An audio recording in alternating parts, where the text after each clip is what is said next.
Driver ng truck na nang-araro sa 8 sasakyan kung saan 2 patay, sumuko sa pulisya. Ayon sa suspect, tumakas siya sa takot na mabugbog ng mga tao sa pinangyarihan ng insidente. Nawalan daw ng preno ang kanyang truck kaya ibinangga na lang niya ito sa mga sasakyan. Naharap siya sa patong-patong na reklamo. Pamamahagi ng ayuda sa mga tricycle driver sa Metro Manila tuloy kahit holiday bukas. Ayon sa DSWD, kailangan lang humiling ng ibang LGU ng Special Payout Day. Sa susunod na linggo naman sisimulan ang pamamahagi ng 5,000 pisong ayuda para sa motorcycle taxi riders, TNVS, jeepney at delivery service drivers.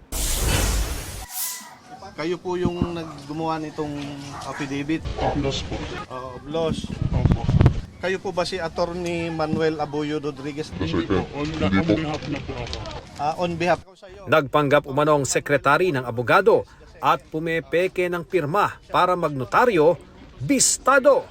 Sumbong ng complainant na abogado, patong-patong na perwisyo ang kanyang inabot matapos pekein ang kanyang pirma.